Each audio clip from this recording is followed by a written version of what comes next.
Hashtag join fundamental classes में सभी का स्वागत है। फिर से एक बार और जोरदार तरीके से हम लोग कॉलिगेटिव प्रॉपर्टी पढ़ चुके हैं। तो कॉलिगेटिव प्रॉपर्टी क्या होता है ये मैं बता चुका हूं। Relative lowering of vapour pressure पढ़ा चुका हूं, पहली कॉलिगेटिव प्रॉपर्टी। दूसरी एलिवेशन ऑफ बॉइलिंग पॉइंट को मैंने अच्छे तरह से डिस्क्राइब करके पढ़ाया है, ठीक है। तो जाए पीछे का लेक्चर जरूर देखें। अब जो हमारा टॉपिक है वो अब थोड़ा सा स्लाइटली आगे बढ़ेगा, जिसका नाम क्या है, डिप्रेशन इन फ्रीजिंग पॉइंट। तो आज के लेक्चर में हम लोग डिप्रेशन इन फ्रीजिंग पॉइंट पढ़ेंगे। नेक्स्ट लेक्चर में हम लोग ऑस्मोटिक प्रेशर पढ़ेंगे और हमारा कॉलिगेटिव प्रॉपर्टी एकदम से क्या हो जाएगा, खत्म, ठीक है।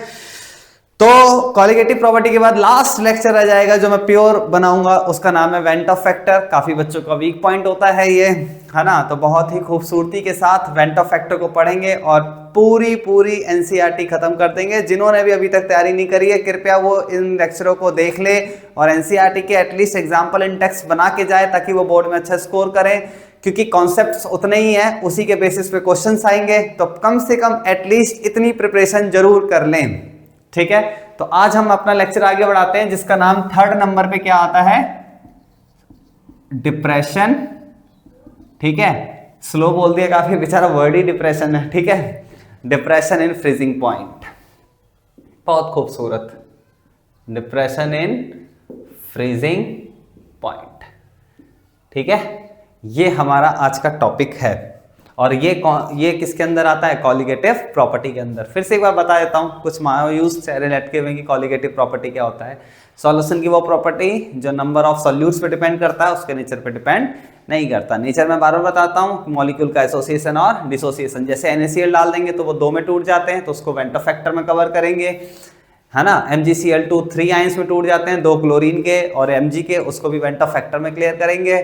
लेकिन यहाँ पर जो हम डालते हैं वो यूरिया, सुक्रोज, ग्लूकोज ये सब डालते हैं, ये आपके डिसोसिएट नहीं होते हैं, बस इसके मॉलिक्यूल्स अलग अलग हो जाते हैं, ठीक है। तो ये सारे इसमें रहते हैं। अब न्यूमेरिकल से बनाओगे ना तो आपको यही सब दिखेगा।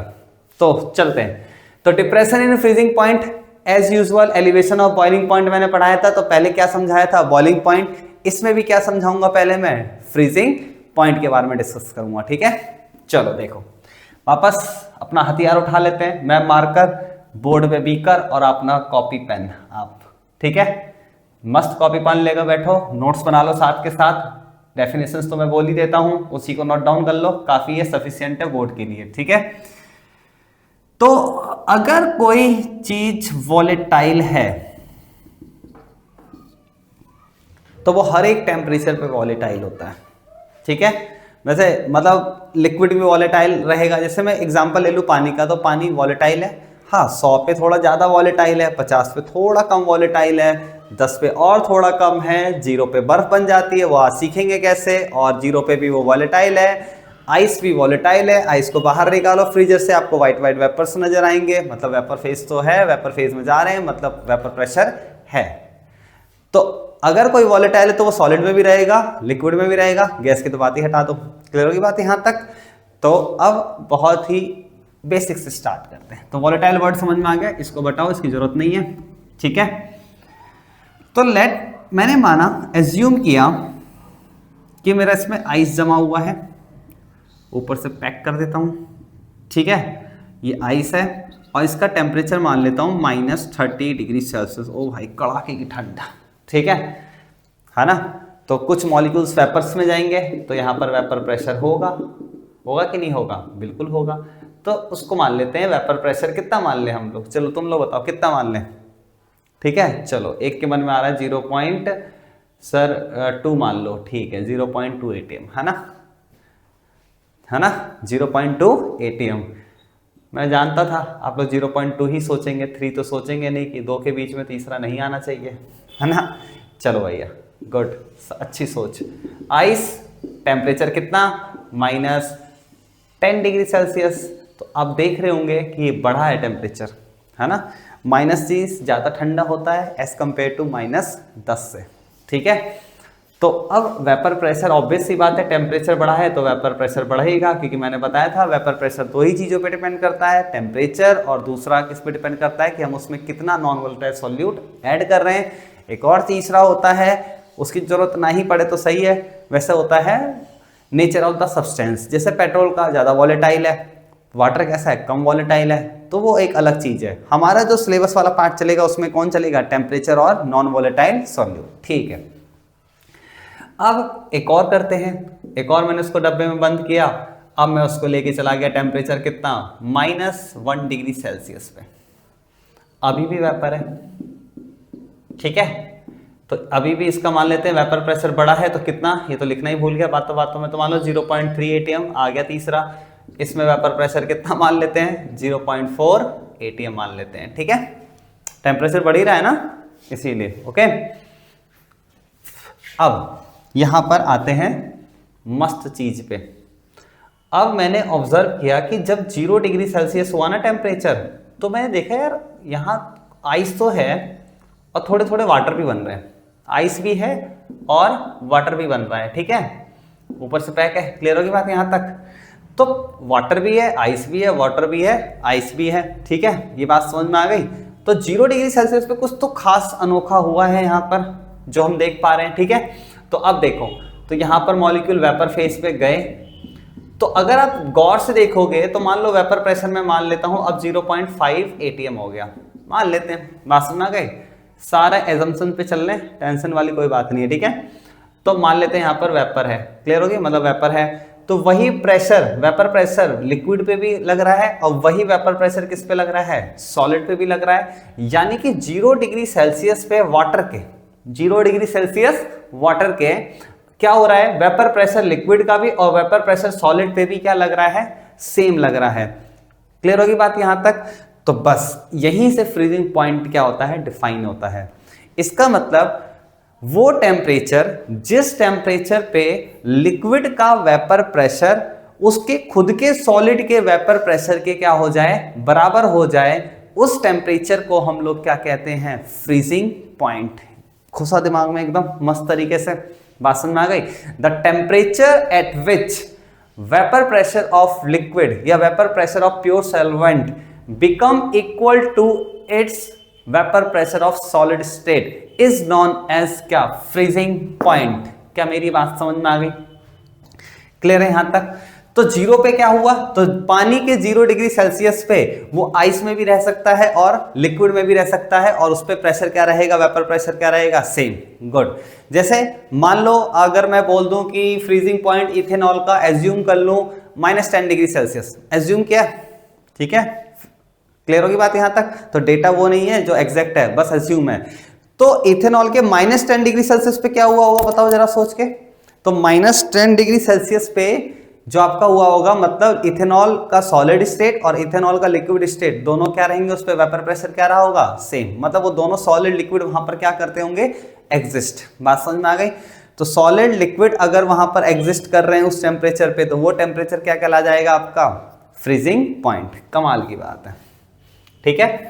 अब और थोड़ा सा एज्यूम करते हैं, यहां पर एक और बीकर बनाते हैं, ठीक है। अब मैंने इसमें क्या रखा, मैंने टेम्परेचर कर दिया मान लो 2 डिग्री सेल्सियस। कितना कर दिया, 2 डिग्री सेल्सियस। तो 2 डिग्री सेल्सियस में भी पूरा वाटर हो गया, तो टेंशन वाली बात नहीं है, वाटर हो गया। तो यहां पर वेपर प्रेशर क्या होगा, लिक्विड पे लगेगा प्योर प्योर, इसमें कोई भी सॉलिड एग्जिस्ट नहीं करेगा, क्योंकि टेम्परेचर बढ़ा है। तो मान लो 0.6 ATM मान लेता हूं। बात समझ में आ गई? क्लियर होगी बात यहां तक? अब ये पूरा प्योर लिक्विड स्टेट चलता रहेगा 100 तक, है ना।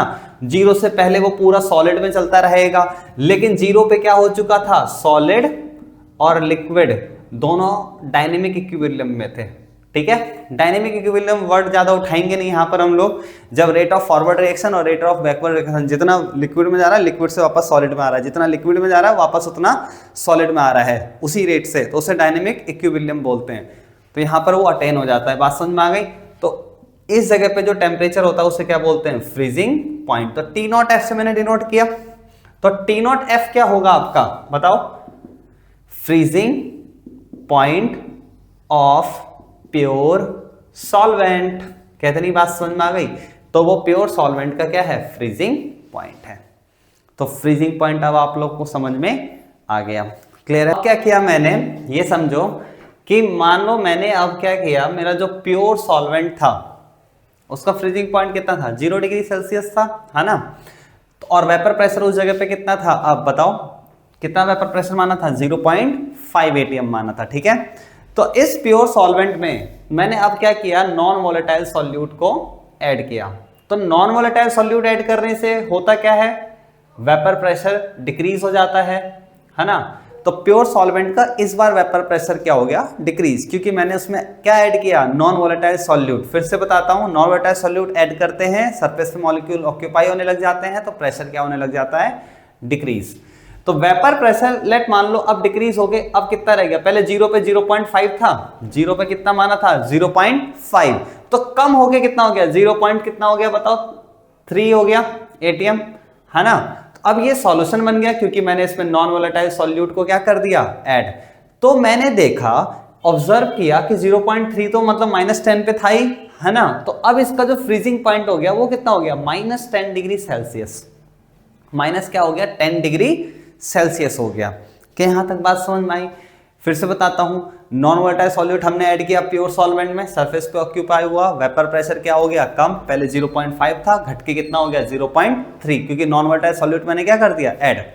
वैसे जैसे ही ऐड किया मैंने उसमें, तो मैंने ऑब्जर्व किया कि इसका फ्रीजिंग पॉइंट अब 0 नहीं रहा, अब वही सॉलिड लिक्विड फेज कहां पर आने लग गया, उसका इक्विलिब्रियम में -10 पे आने लग गया, वहां पर उसका वेपर प्रेशर क्या हो गया, डिक्रीज हो गया, तो फ्रीजिंग पॉइंट भी क्या हो गया, डिक्रीज। जैसे ही डिक्रीज हुआ, इसी को एग्जैक्ट हम लोग क्या कहते हैं, पहले T0F कितना था, 0 डिग्री सेल्सियस, कितना डिक्रीज हुआ, 10 डिग्री सेल्सियस, इसीलिए वो माइनस में चला गया, है ना। माइनस का मतलब इसका फ्रीजिंग पॉइंट माइनस में गया, डिक्रीज हुआ है, मतलब क्या बात समझ में आ गई, क्लियर। तो कितना डिक्रीज हुआ, 10 डिग्री सेल्सियस, इसी को हम लोग क्या बोलते हैं, डेल्टा टीएफ। और डेल्टा टीएफ ही हमारा क्या होता है, depression in freezing point. Very good, कितनी बात समझ में आ गई। अब मैं इसको ग्राफ में थोड़ा सा समझा दूंगा। वो T0F माइनस क्या होता है, यहाँ पर TF होता है ना। क्योंकि T0F मैंने पहले क्यों लिखा, क्योंकि T0F हमेशा ज्यादा रहेगा, प्योर सॉल्वेंट का फ्रीजिंग पॉइंट हमेशा ज्यादा रहेगा, किससे, सॉल्यूशन से। तो जब मैं इसको घटाऊंगा तो वैल्यू पॉजिटिव में आएगी, बट वो वैल्यू पॉजिटिव में आ रहा है, लेकिन आप मान के चलना वो होगा क्या, डिक्रीज।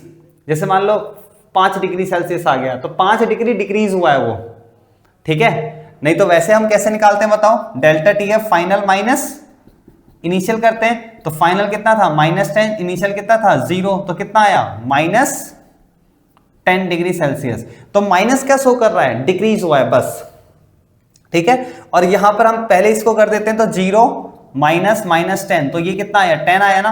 तो इस 10 का भी मतलब क्या होता है, डिक्रीज हुआ है। क्या मेरी बात समझ में आ गई, है ना। 10 का मतलब भी डिक्रीज हुआ है, -10 का मतलब माइनस बस ये शो कर रहा है कि फ्रीजिंग पॉइंट आपका डिक्रीज हुआ है, ठीक है। क्यों मैं इस पे इतना जोर दे रहा हूं, क्योंकि जो मैं फॉर्मूला अभी ड्राइव कराऊंगा ना, जो मैं फॉर्मूला अभी क्या करूंगा, ड्राइव कराऊंगा, उसमें मास होगा। अगर आप इसी को लेके चलोगे तो आप वहां माइनस पुट कर दोगे और मास नेगेटिव में आंसर आ जाएगा, और मास कभी भी नेगेटिव में नहीं हो सकता। इसको मैं ग्राफ के थ्रू और क्लियर करता हूं। क्लियर होगी बात, यहां तक ग्राफ के थ्रू आपको एकदम सॉलिड यहां पर क्या होगा, समझ में आ जाएगा। क्या मेरी बात समझ में आ गई, ठीक है। तो मैं इसको रब करता हूं और इसका ग्राफ बनाता हूं, ठीक है। और ग्राफ में डिटेल में समझते हैं, क्या है, graph of depression of freezing point को समझते हैं, ठीक है। बहुत सिंपल है, हालांकि मैंने आपको पहले ही बताया था, बट अब भी बताता हूं, ठीक है। यहां पर क्या होता है बताओ, टेम्परेचर, यहां पर क्या होता है बताओ, वेपर प्रेशर, ठीक है। आपको पता है टेम्परेचर ज्यादा होगा तो वेपर प्रेशर ज्यादा होगा, टेम्परेचर कम होता जाएगा तो वेपर प्रेशर भी क्या होगा, कम। तो लेट सपोज मानो कि यहां से ग्राफ स्टार्ट करते हैं, ठीक है। या मान लो चलो पीछे से स्टार्ट कर रहे हैं, 0 पे मान लो पानी को ही ले लेते हैं, तो क्या होगा बताओ, जैसे जैसे मैं टेम्परेचर बढ़ाऊंगा वैसे वैसे सॉलिड का, इस स्टेट को क्या बोला मैंने, सॉलिड, ये सॉलिड है। यहां पर क्या हुआ, इसको, अरे यार ये बार बार तंग करता है, उसमें भी तंग कर रहा था ना, यहां लिखते हैं इसको, टेम्परेचर है, ये हमारा सॉलिड है, सॉलिड यहां से बढ़ा, जैसे जैसे टेम्परेचर बढ़ाऊंगा सॉलिड का वेपर प्रेशर भी क्या होगा, बढ़ेगा, है ना। लिक्विड का सॉलिड मतलब आइस की बात हो रही है यहाँ पर, ठीक है। वो धीरे धीरे धीरे धीरे उसका वेपर प्रेशर होगा, वो सॉलिड धीरे धीरे धीरे धीरे उसका टेम्परेचर बढ़ेगा। फिर उसके बाद यहाँ पर क्या होगा, T0F पे क्या होगा, सॉलिड लिक्विड दोनों यहाँ पर क्या करते हैं, एग्जिस्ट करते हैं। तो इस जगह पे सॉलिड और लिक्विड क्या है, दोनों एग्जिस्ट कर रहे हैं, तो उस वहां पर वेपर प्रेशर क्या होगा बताओ, सेम। वेपर प्रेशर क्या होगा यहाँ पर, सेम होगा। क्या बात समझ में आ गई। इस पॉइंट को ही हमने क्या बोला, फ्रीजिंग पॉइंट बोला। फिर यहां से ऊपर क्या हो जाएगा आपका, बताओ, लिक्विड स्टेट। तो लिक्विड सॉलिड जहां पर दोनों इक्विलिब्रियम पे है वो आपका क्या हो गया, फ्रीजिंग पॉइंट हो गया। वेरी गुड, ठीक है। अब जैसे ही नॉन वोलेटाइल सॉल्यूट में इस प्योर लिक्विड में ऐड करूंगा या सॉल्वेंट में ऐड करूंगा तो क्या होगा बताओ, प्रेशर हर जगह से क्या होगा, डिक्रीज। अब डिक्रीज होके वो कहीं यहां पर मीट करेगा।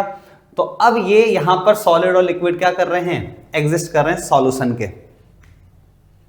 यहां सॉलिड लिख देता हूं, है ना।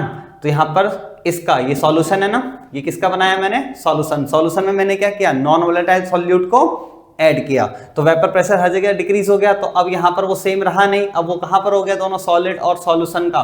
सॉल्यूशन में जो लिक्विड है उसका यहां से सॉलिड क्या हो गया, इक्विलिब्रियम में आ गया। मतलब सॉल्यूशन का लिक्विड, सॉल्यूशन का लिक्विड अब यहां पर उसके सॉलिड के वेपर प्रेशर के बराबर हो गया। तो उस टेम्परेचर को क्या बोलेंगे, फ्रीजिंग पॉइंट ऑफ सॉल्यूशन। तो TF क्या हो गया, फ्रीजिंग पॉइंट सॉल्यूशन का हो गया, और ये किसका हो गया, प्योर सॉल्वेंट का हो गया। ठीक है, तो अब इतने में से पहले यहां था ये ज्यादा वैल्यू है, अभी हम पीछे डिस्कस कर रहा था ना, और ये वैल्यू क्या है, कम। तो अगर मैं इतने में से यहां से यहां तक बताओ क्या होगा, डेल्टा T0F। अगर मैं इतने में से इतने को घटाऊंगा तो यहां पर क्या आएगा बताओ, दैट इज कॉल्ड TF आएगा। तो इतने में से इतने को घटाऊंगा तो ये मेरे को पता चल जाएगा कितना डिक्रीज हुआ है, तो that is called delta TF। इसी को हम लोग क्या बोलते हैं, depression in freezing point. Clearly graph समझ में आ गया, कोई दिक्कत नहीं है। तो एलिवेशन पे भी एक क्वेश्चन कराया था, इस पे भी कराऊंगा, तो पहले समझो, एक क्वेश्चन को समझो, इसी में मैं डेरिवेशंस भी करा दूंगा उस साइड। ठीक है, मान लो ये हमारा प्योर सॉल्वेंट है, ये है, तो ये हमारा मान लो लिक्विड है, ये आपका क्या है बताओ, प्योर सॉल्वेंट है। ठीक है, और ये क्या है, यहां पर सॉलिड है, ये आपका बताओ दैट इज कॉल्ड T0F है। सही है, क्वेश्चन समझो, एक ग्राफ सॉल्यूशन का ये रहा, एक ग्राफ सॉल्यूशन का ये रहा, एक ग्राफ सॉल्यूशन का ये रहा। ठीक है, इसको मैंने मोलैलिटी क्या बोली, M1, इसको क्या बोला, M2। मैंने लास्ट क्लास में बताया था मोलैलिटी क्यों यूज करूंगा, क्योंकि मोलैलिटी टेम्परेचर से कैसा होता है, इंडिपेंडेंट होता है। मोलैलिटी इसलिए यूज नहीं कर रहा। ठीक है, तो ये M1, ये M2, और यहां पर ये क्या हो गया आपका M3। अब देखो इसके अक्रॉस TF1, इसके अक्रॉस TF2, इसके अक्रॉस TF3। क्या बात समझ में आ गई। तो M1 क्या है, सॉल्यूशन 1 की मोलैलिटी, M2 क्या है, M2 क्या है, सॉल्यूशन 2 की मोलैलिटी, और M3 क्या है, सॉल्यूशन 3 की मोलैलिटी। तो क्वेश्चन ये है पहला, क्वेश्चन पहला ये है कि बताओ किसकी मोलैलिटी सबसे ज्यादा होगी, है ना। तो बताओ सबसे ज्यादा डिक्रीज कौन हुआ है प्योर सॉल्वेंट से, 3, ये सबसे ज्यादा है ना। तो यहां से यहां तक देखो क्या है, डेल्टा TF3 का, यहां से यहां तक बताओ डेल्टा, बताओ TF, ठीक है, 2 का, और यहां से यहां तक बताओ, इसको ना एक काम करता हूं, रुको। ओके, तो अब देखो यहां से यहां तक का चेंज ज्यादा बड़ा है ना, तो इसका मतलब डेल्टा TF3 ग्रेटर है किससे, डेल्टा 2F से, तो डेल्टा TF2 से, फिर डेल्टा TF से। तो बताओ सबसे ज्यादा डिप्रेस कौन हुआ है, 1 कर दो इसको। तो सबसे ज्यादा डिप्रेस कौन हुआ है, किसमें चेंज सबसे ज्यादा है, कौन सबसे ज्यादा डिक्रीज हुआ है, डेल्टा TF3, यानी कि सॉल्यूशन 3 से प्योर सॉल्वेंट में ज्यादा डिक्रीज हुआ है। इसका मतलब ज्यादा नॉन वोलेटाइल सॉल्यूट उसमें ऐड किया गया होगा। अगर ज्यादा नॉन वोलेटाइल सॉल्यूट ऐड किया होगा तो डिप्रेशन इन फ्रीजिंग पॉइंट भी ज्यादा हुआ है, और ज्यादा नॉन वोलेटाइल सॉल्यूट ऐड किया गया, इसका मतलब सॉल्वेंट सबका सेम ही था। तो ज्यादा सॉल्यूट ऐड करेंगे तो क्या होगा, कंसंट्रेशन ज्यादा हो जाएगा, कंसंट्रेशन ज्यादा हो जाएगा मतलब उसकी मोलैलिटी ज्यादा होगी। ओके, क्या मैंने फास्ट तो थोड़ा नहीं बता दिया, कुछ कह रहे हैं हाँ बता दिया। अरे बहुत सिंपल है, देखो मैंने इसमें सॉल्यूट ऐड किया ज्यादा, तब तो फ्रीजिंग पॉइंट ज्यादा डिक्रीज हुआ है। सॉल्यूट ज्यादा ऐड करेंगे तो मोलैलिटी बताओ क्या होती है, यहां लिख देता हूं, moles of solute upon mass of solvent in kg। तो सॉल्यूट ज्यादा है, सॉल्वेंट तो फिक्स है ना, तो सॉल्यूट ज्यादा है तो उसकी मोलैलिटी भी क्या होगी, ज्यादा। गुड, तो M3 ज्यादा होगा किससे, M2 से, और M2 ज्यादा होगा किससे, M1 से। क्या ये बात समझ में आ गई, है ना, क्लियर है यहां तक। तो ये थोड़ा सा फिगर समझ में आया आपको, है ना। तो अब यहां पर मैं फॉर्मूला ड्राइव करा देता हूं, कहानी क्या हो जाएगी इसकी, टॉपिक की खत्म, फिर हम न्यूमेरिकल करेंगे। ठीक है, तो देखो, तो डेल्टा TF मेरे को समझ में आ गया, डायरेक्टली प्रोपोर्शन है किसके, मोलैलिटी के, है ना, क्योंकि मोलैलिटी ज्यादा होगा तो ज्यादा डिप्रेशन इन फ्रीजिंग पॉइंट आएगा, मोलैलिटी कम होगा तो कम आएगा डिप्रेशन इन फ्रीजिंग पॉइंट। तो delta T F directly proportional है मोलैलिटी के, तो यहां पर क्या आएगा के एफ इंटू मोलैलिटी। अब यहां पर के एफ कॉन्स्टेंट होता है, इसको बोलते हैं क्या, क्रायोस्कोपिक कांस्टेंट। अभी लिख भी दूंगा, पहले इसको पूरा लिख दूं। तो delta T F is equals to K F, molality को क्या बोलूंगा बताओ, N2 अपॉन W1, ठीक है। W1 क्या है, मास ऑफ सॉल्वेंट, और मैंने बताया था ना इसको हमेशा किस में रखना, इन केजी, लास्ट वीडियो में बताया था। अब N2 क्या होता है, delta T F is equals to K F given mass upon molar mass into W1, ये समझ में आ गया। W2 क्या है, मास ऑफ सॉल्यूट, M2 क्या है, मोलर मास सॉल्यूट का, W1 क्या है, मास ऑफ सॉल्वेंट, जो कि किस में होना चाहिए, अगेन लिखता हूं इन केजी में लेना है। KF क्या है, हाँ KF जो होता है that is called cryoscopic constant. देखो डिप्रेशन में जा रहा है ना बेचारा, रोएगा, वो उबल रहा था इसीलिए इब्लोस्कोपिक कांस्टेंट KB, और ये रो रहा है तो क्रायोस्कोपिक कांस्टेंट, ठीक है। अब इसको हम लोग क्या बोलते हैं, मोलल डिप्रेशन कांस्टेंट भी बोलते हैं। कितनी बात समझ में आ गई, ओके। इसकी यूनिट वही रहती है जो मैंने पीछे वाले लेक्चर में पढ़ाया था। कैसे, यूनिट यहां निकाल देता हूं, बहुत सिंपल है। के एफ इक्वल्स टू क्या लिखेंगे बताओ, delta T F upon mass, delta T F की केल्विन, और इसकी क्या होती है, मोल पर केजी। केजी कहां चला गया, ऊपर, तो केल्विन केजी पर mole, this is the unit of क्या, के एफ, केल्विन केजी पर मोल। क्या ये बात समझ में, this is the formula of depression in freezing point. इसके रिगार्डिंग क्या करेंगे, न्यूमेरिकल्स करेंगे, है ना। कोई डाउट यहां तक नहीं है, सब चीज अच्छे से तरीके से समझ में आ गया, ग्राफ भी समझ में आ गया, ग्राफ के बेसिस पे एक छोटा सा क्वेश्चन भी समझ में आ गया हमें, और उस क्वेश्चन के हेल्प से हमने इस फॉर्मूले को भी समझ लिया, क्योंकि मोलैलिटी बढ़ेगा तो डिप्रेशन इन फ्रीजिंग पॉइंट बढ़ेगा, तो डायरेक्टली रिलेशन है, डायरेक्टली रिलेशन है, तो मैंने यहाँ पर क्या कर दिया, फॉर्मूला आपके सामने ड्राइव करके रख दिया। अब इस पे क्या बनाएंगे, क्वेश्चन। तो बोर्ड पे आपको एक क्वेश्चन नजर आ रहा होगा, है ना, तो मैं यहाँ पर फॉर्मूला लिख देता हूँ, ठीक है, ताकि एक दो क्वेश्चंस में जो हम करें वो आपको पता होना चाहिए, ठीक है। तो आज हमने क्या पढ़ा, डेल्टा टी एफ, है ना, बताओ क्या, K F W2 upon M2 into W1, W1 again किस में होना चाहिए, केजी में, है ना। इसको थोड़ा सा खोल देते हैं ताकि अगले क्वेश्चंस में हेल्प मिल जाए। T not F minus T F, freezing point किसका था, प्योर सॉल्वेंट का, और टी एफ किसका था, टी एफ सॉल्यूशन का था, गुड।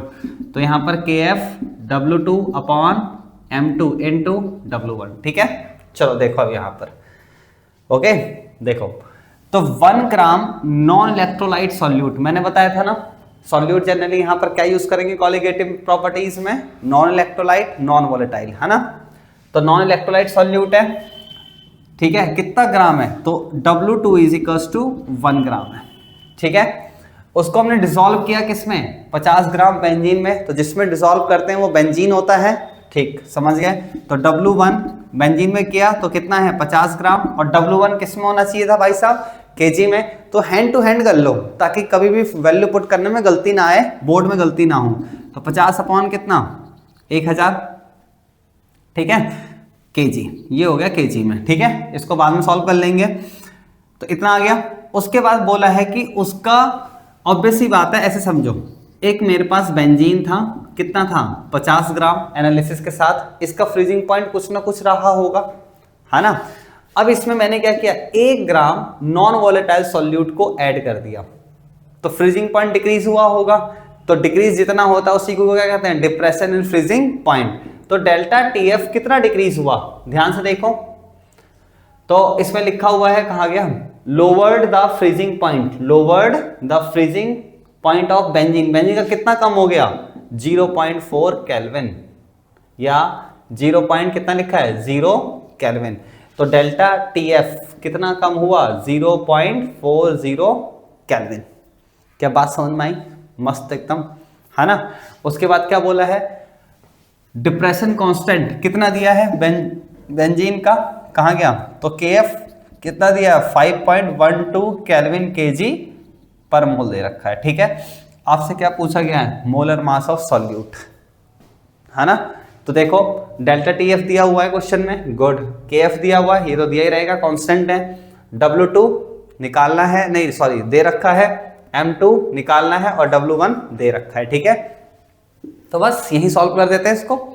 तो delta TF is equal to KF W2 upon M2 into W1। निकालना क्या है, M2 निकालना है, तो KF into W2 upon M नहीं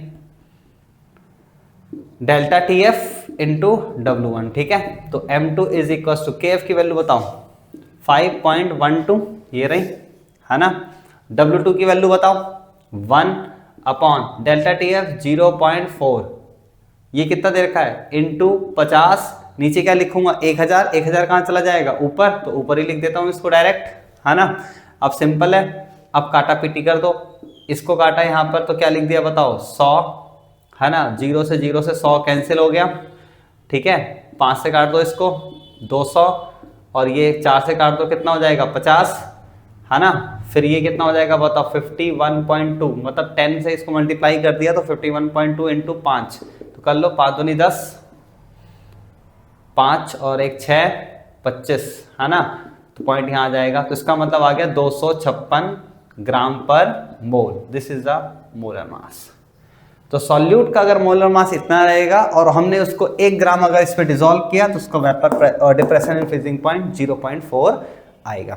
ठीक है, ये बात समझ में आ गई, कोई दिक्कत? तो एक न्यूमेरिकल हमने कर लिया, सारे वैल्यूज को कैसे यूज करते हैं ये भी समझ गए। आगे बढ़ते हैं अब इस